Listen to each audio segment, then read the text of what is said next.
Boa tarde, meus queridos irmãos. Eu venho aqui, então, trazer para vocês a palavra de Lucas 15. Acredito que todos aí já conseguiram ter algumas prévias sobre o capítulo. E eu até pensei, quando o pastor comentou assim, todos vão falar o mesmo capítulo. Vai ser algo repetitivo, porque como que pode? Apenas 3 parábolas, dá 2 folhas, né? Uma folha, se você considerar ali. É a mesma palavra, vai ser repetida toda hora, mas eu estou observando que toda hora está transformando o nosso coração e vem uma palavra diferente, vem mudando a cada palestra de cada irmão, sabe? Assim, é grandioso, é magnífico. Eu fiquei mesmo assim, admirado quando eu comecei a estudar, porque eu falei assim, Deus, me dê discernimento, o que eu vou falar? E aí comecei a pesquisar, a fazer a leitura e aquilo foi absurdo. De um capítulo, né? Imagina se você pegar a Bíblia inteira e começar a estudar capítulo por capítulo. O que vai ser no final. Mas, enfim. Então, eu vou começar para fazer uma síntese, vamos dizer assim, mais racional, para depois partir para algo interpretativo, tá, irmãos? Então, vai ser assim. O propósito do capítulo, todo mundo já conseguiu perceber, é sobre enfatizar o amor de Deus e a alegria que corre lá no céu, quando o pecador se arrepende. Então, as 3 parábolas vêm sobre o pecador arrependido, né, em forma das parábolas de Jesus. E se você analisar no contexto das falas, acontece assim, Jesus estava com os demais, os pecadores e os... Ai, fugiu o nome... Os publicanos e os pecadores, e chegou os fariseus, e aí os fariseus ficaram indignados, falou assim, como que você está se relacionando com esses pecadores? Né? E aí Jesus trouxe as parábolas para tentar, então, instruir aos fariseus. Então, vamos lá. Na primeira parábola, nós temos, então, a ovelha perdida. Né? Então, a ovelha que foi perdida, ela é considerada aos publicanos e aos pecadores. E já as 99 ovelhas seriam os fariseus. Então ele fala assim, esses justos já estão comigo. Agora essa ovelha perdida é aquela que nós queremos resgatar. Depois nós temos a segunda parábola, que é sobre a dracma perdida. Então aquela mulher, que ela provavelmente na época ela deveria ser de uma classe baixa ou de nível de pobreza. Por quê? Porque daí eu fiz uma pequena pesquisa sobre o que era uma dracma naquela época, e a dracma equivalia a um denário. Por quê? A dracma, na verdade, era uma moeda grega. Né? De um lado, então, ela tinha a cara de Atena, que era a deusa dos gregos, e na outra face tinha uma coruja. Ela tinha peso em torno de 3,5 gramas de prata. E era comparada a 3/4, então vou colocar uma aproximação para um denário romano. E um denário romano você compraria o que hoje em dia, né? Um denário romano é o preço de um trabalho diário naquela época, que seria hoje em torno de, vamos supor, de 70 a 100 reais. Então, cada moeda que ele valeria, no máximo 100 reais ali, se fosse jogado na cota de hoje em dia, tá? Então, pensa que a riqueza toda aquela poupança que ela tinha, no máximo era 1.000 reais. E ela perdeu uma das dracmas dela, né? E aí ela foi correndo, ela fez de tudo, parou tudo, guardou e foi procurar essa dracma perdida. Enfim, depois nós temos a terceira parábola, que é do filho pródigo. Na terceira parábola, nós temos então algo que foge um pouco sobre a questão de ser perdido. Um exemplo, eu vou citar, porque a primeira e a segunda parábola, a ovelha e a dracma não se perderam porque queriam. Elas foram perdidas pela pessoa que estava junto. Já o filho pródigo, o filho, ele se perde porque ele quer. Então aí é uma concepção diferente de ideia de ser perdido, né? Então a gente pode pensar também como formas diferentes de olhar para as 2 primeiras parábolas e para a terceira parábola, tá? Logo mais eu já vou falar sobre isso. Mas assim, então em resumo, a do filho pródigo, o filho pegou a sua parte da herança e depois se arrependeu e voltou para sua casa. Muito bem. Vamos lá então. Eu vou analisar então a fundo aí um pouquinho, falar que o Jesus, neste capítulo, ele vai então ter esse relacionamento com os publicanos, pecadores, sendo julgado pelos fariseus.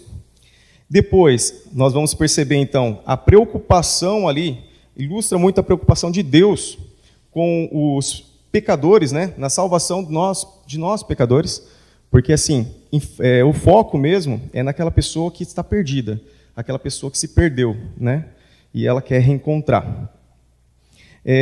Aproveitando, vamos falar um pouco também sobre valores, né, sobre valores da família.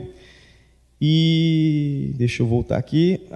Voltei aqui no meu resuminho, como professor, fiz um resuminho.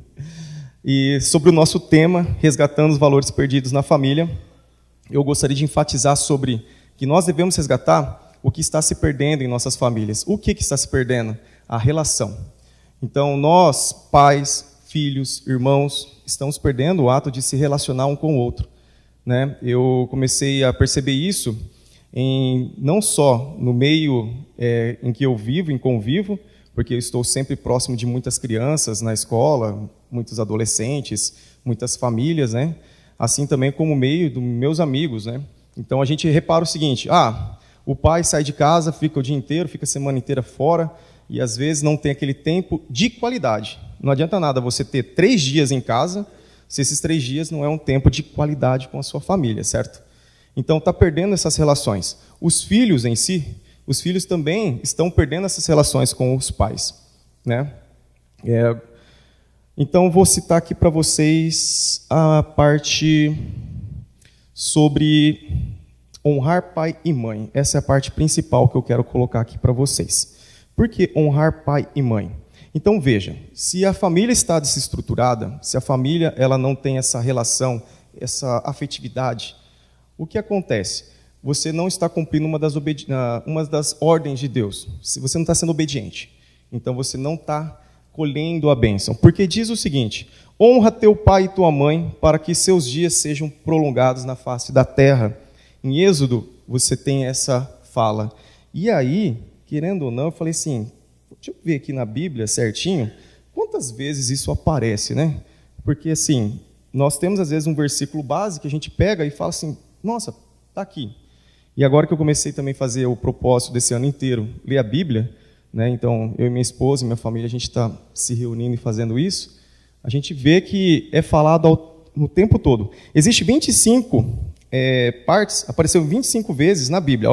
Em Deuteronômio 27:16 diz assim: maldito quem desonrar pai e mãe, e todo o povo responderá, amém.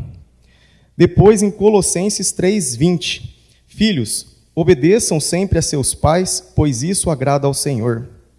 Depois, em Colossenses 3:20 ainda, continua, filhos, estou repetindo de novo, perdão. Depois, em Malaquias 1:6, o Senhor dos Exércitos diz aos sacerdotes, o filho honra seu pai e o seu servo respeita seu senhor. Se eu sou seu pai e seu senhor, aonde estão a honra e o respeito que mereço? Vocês desprezam o meu nome, mas vocês perguntam, de que maneira desprezam o teu nome? Depois em Efésios 6:1, filhos, obedeçam aos seus pais no Senhor, porque isso é o certo a se fazer.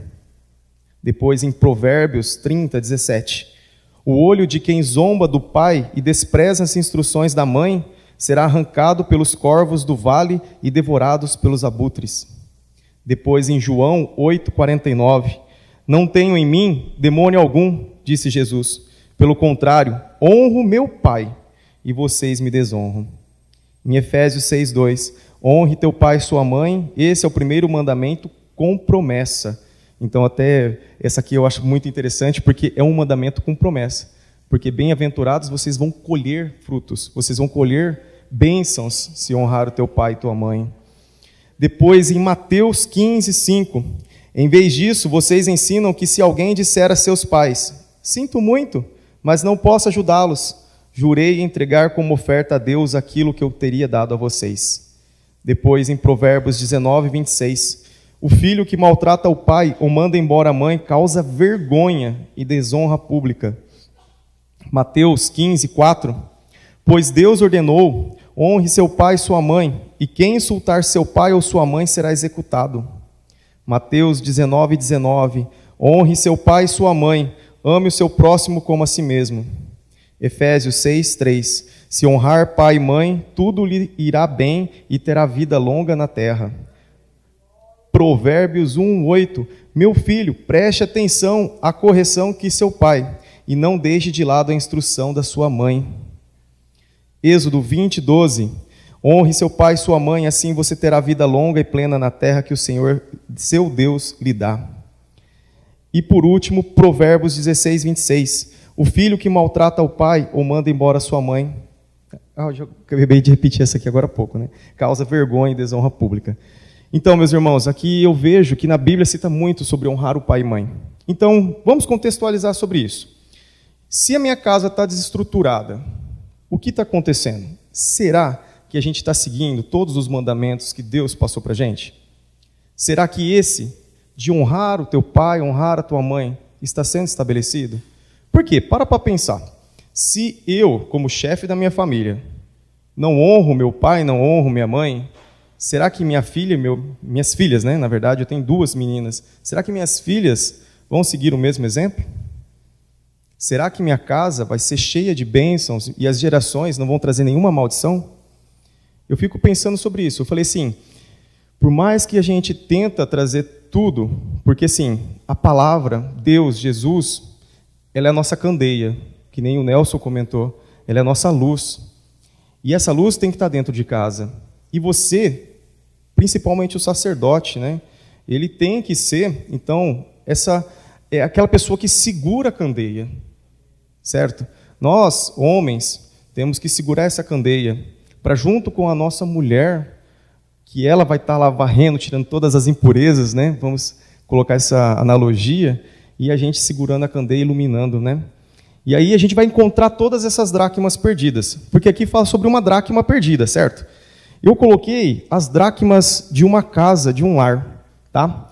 Eu coloquei 10 palavras aqui, que eu quero que todos pensam com bastante carinho se tem isso no seu lar, na sua casa. Primeiro, vamos falar, eu vou separar as 10 dracmas em 3 partes. Eu vou separar minhas dracmas em casamento, eu vou separar em filhos e separar em poder espiritual, tá? Então vamos lá. Primeiro sobre o casamento. Meus amados, vocês têm essas 3 dracmas em casa? Amor, respeito e confiança. Se estiver faltando uma delas, vamos procurar com bastante intensidade para poder achar. Depois, as 3 dracmas para os nossos filhos. Amizade, carinho e cumplicidade. Por que eu falo cumplicidade? Se você não é cúmplice junto com seu filho nunca vai te contar se ele vai se envolver com alguém fora. Porque você sabe, não adianta a gente afastar a nossa família do mundo. O mundo, ele vai estar junto com a gente, andando para tudo quanto é lugar, porque a gente trabalha e o nosso trabalho vai estar próximo. Só que a gente vai ser uma influência para o mundo, certo? Nós não podemos ser influenciados do mundo, mas a gente pode influenciar, a gente pode transformar vidas. Mas aquele detalhe, os nossos filhos, eles são como se fosse um livro novo a ser escrito. E se, um exemplo, você não sabe o que está sendo escrito dentro dele, o que acontece? Se for a caneta, vamos supor, vou fazer isso como que eu sou professor. E se eu estou escrevendo na caneta, errei, o que eu faço? Vou passar em Rorex? Ixi, já vai dar ruim, vai ficar feio. Então, para pensar. Então, a gente tem que saber o que está sendo escrito dentro desses livros que são os nossos filhos, né? E isso é a cumplicidade. Então, o pai que tem esse relacionamento íntimo com o seu filho vai falar, pai, olha, hoje aconteceu isso na escola. Opa, então, vamos conversar, vamos aqui e tal, isso não pode, isso aqui é errado, né? Vamos colocar sempre, então, essa relação com os nossos filhos. Enfim, vamos para agora a parte espiritual. Eu coloquei 4 dracmas para a parte espiritual. Eu coloquei intimidade com Deus, adoração, temor e obediência, né? Então, se faltar qualquer uma dessas 4, eu falo assim, porque é a mais importante, tinha muito mais, né? mas a intimidade com Deus. Você orar. A oração muda, a oração transforma. Bênçãos vêm com a oração. Demora 1 ano, 2 anos, 3 anos, 4 anos, não importa quantos anos demora. Vai vir. Os presentes de Deus, eu lembro a um culto, nossa, faz o que, uns 2, 3 anos atrás aqui na igreja, que disse que a pessoa tinha profetizado, falando que tinha visto um sonho que tinha um monte de presente, mas estava tudo empoeirado. E esses presentes só estavam sendo aguardados para a gente resgatar esses presentes. E a gente orou, eu e minha família, minha casa, oramos, e a gente recebe esses presentes, sabe? Então, a Beatriz mesmo, a nossa filha mais nova, é um presente que veio de Deus. Então, eu não tenho o que falar sobre a nossa questão de oração, a questão de fé, você confiar em Deus. E aquele detalhe, né, gente? A obediência. Diz na Bíblia, se você for desobediente, maldição cairá sobre vocês. Então, vamos ser obedientes a Deus, né? A palavra de Deus. Muito bem. Se a gente, então, analisar, será que essas 10 dracmas que eu passei para vocês, tem alguma que está faltando? Você perdeu? Se você perdeu, guarda com muito apreço as outras dracmas, as outras 9.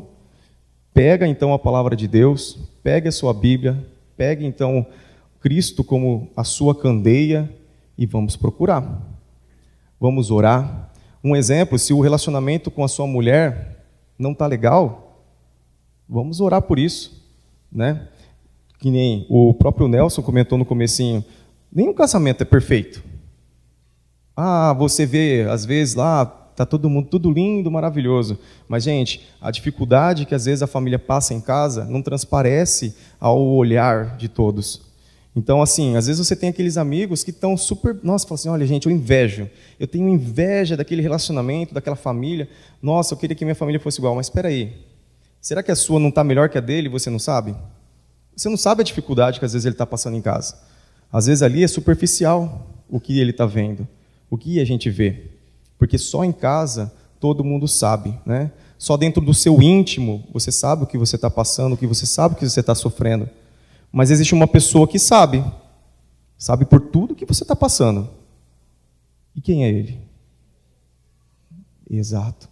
Nós devemos entregar então a ele o nosso pensamento, entregar as nossas angústias, as nossas ansiedades, porque só ele pode nos curar. Amém. Muito bem, meus queridos. Então, vamos lá. Deixa eu voltar aqui para a minha... eu coloquei algumas perguntinhas aqui. Eu adoro fazer isso. Eu adoro colocar perguntas em vez de colocar respostas para todos, né? Até em sala de aula eu faço muita pergunta e depois não respondo nada.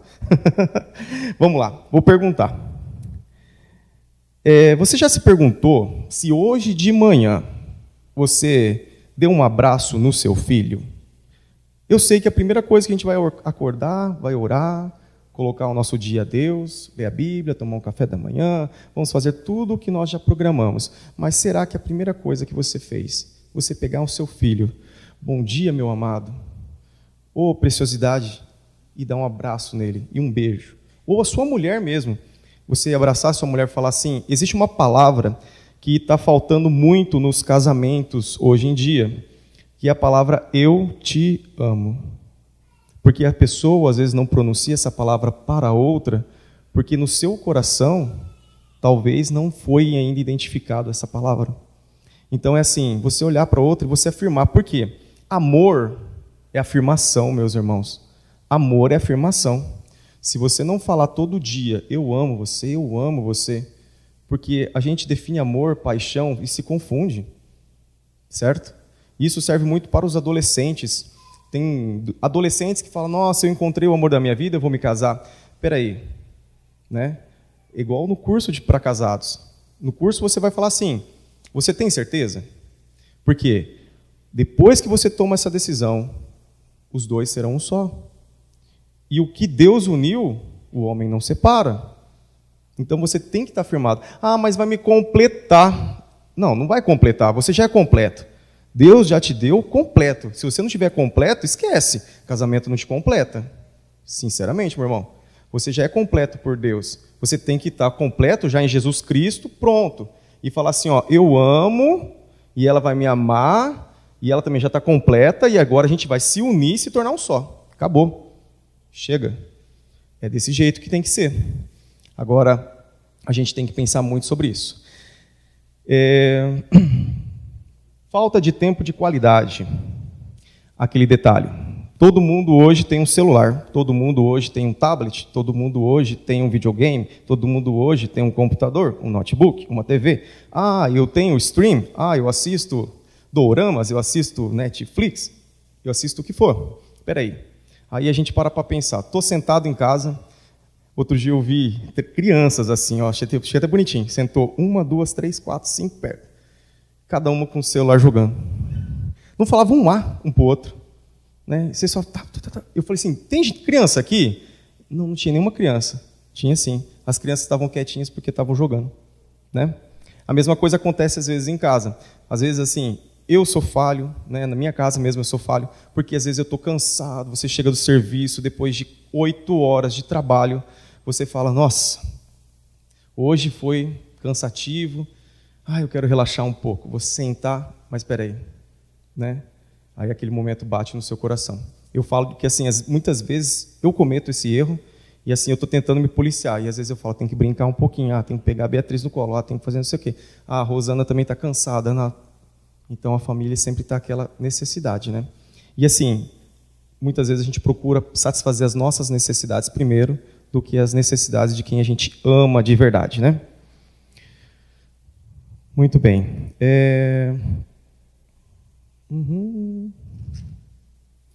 Maravilha. Então foi isso, meus irmãos. Eu quis trazer de uma forma diferente a parte então daquilo que a gente perdeu e a gente quer tentar encontrar para os valores de nossa família. Eu vejo muito isso porque, assim, eu penso na felicidade. Já aconteceu isso essa semana, que quando você perde algo que você acha muito importante, né? Não estou falando só de bens materiais, né? Porque às vezes a gente fala assim, nossa, perdi isso aqui, nossa, que prejuízo que vai dar, né? Aí quando você encontra, que felicidade, nossa, eu estou muito feliz. Mas é o mesmo sentimento. Ou quando você tem aquele momento que você está com saúde, você perdeu a sua saúde e de repente você recupera, você, nossa, por que eu passei por isso, né? A felicidade de algo que se perdeu e algo que você encontrou, a alegria que nós temos é gigantesca. E vamos tentar trazer essa parte, a questão de honrar teu pai e tua mãe, a sua família, né? Eu vejo muito isso, que essa parte é onde nós perdemos de verdade. Nós estamos perdendo, as famílias estão perdendo. Então esse resgate tem que ser feito o quanto antes. Se a gente resgatar essa primeira parte, que seria a nossa família, né? Irmãos, filhos, pais, e principalmente esse mandamento de honrar teu pai e tua mãe, vai ser fundamental aí para o desenvolvimento, para o nosso crescimento. Espero que todos aí tenham sido tocados no coração sobre o texto. Amém.